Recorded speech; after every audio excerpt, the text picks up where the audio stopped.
The Olympic Games should be an economic boon for any city hosting it as visitors flock to the event. Now, Paris is due to host the 2024 Games in a few weeks, but high costs and security concerns seem to have put some visitors off. One leading data firm said flight bookings to the French capital are expected to rise by a tenth year on year from June 6th onwards. That's a sharp contrast to the 115% increase in tourist arrivals for the 2016 Rio Games. Even the Tokyo Games, held during the pandemic, saw bookings up by a fifth. Further data also showed hotel reservations have dropped since last year for the weeks ahead of the Olympics.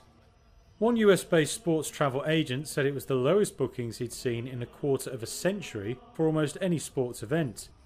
The findings show the challenges major cities face hosting such events as more price-conscious consumers can be put off. London experienced something similar in 2012 when it only saw a 3% increase in arrivals. But it's still a blow for Paris. The city's tourist office said average hotel prices during the Games have surged by 70% to $369 a night from last year. Meanwhile, home-sharing site Airbnb says it's seen record Paris bookings. As of March, nights booked in the Paris region during the Games were 400% higher than the same time a year ago. However, Air France-KLM said on Monday it expected weaker than expected summer sales as travellers avoid the Olympics.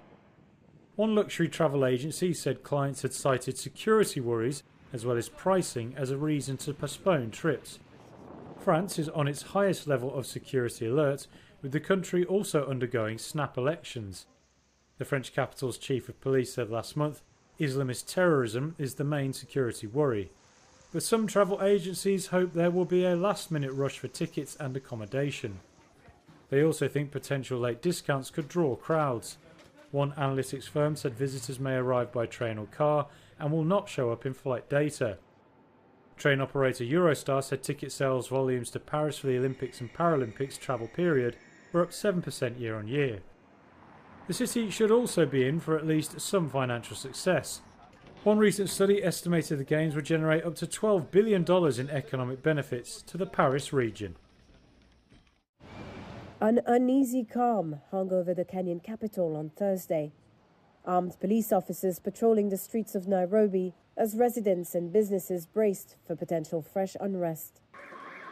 Demonstrations on Tuesday were marred by violence and looting. Now, activists behind the country's anti-government protests are rethinking their strategy. They fear the clashes could undermine their movement and its efforts to push President William Ruto to resign. Foy Wambui, a young actress who had come to the protest in downtown Nairobi on Tuesday, said she was heading home because of the chaos.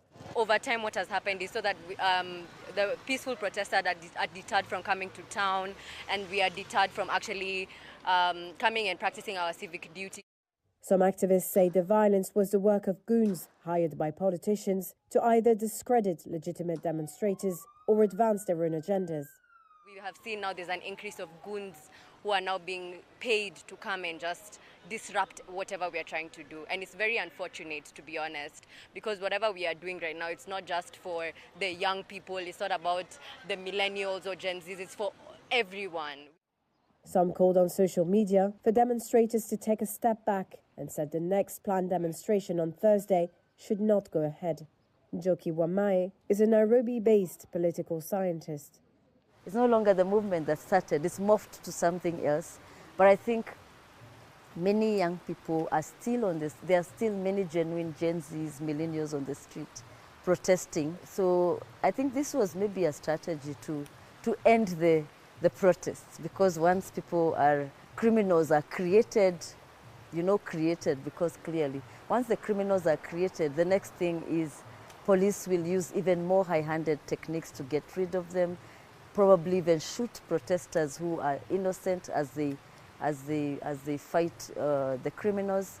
And then from there, it's branded, these are criminal elements, and so the protests end.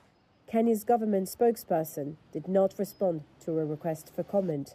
In official statements, the government has generally distinguished between peaceful protesters and those they brand as criminals that have hijacked the demonstrations. But their allies have seized on the violence to try and discredit the movement.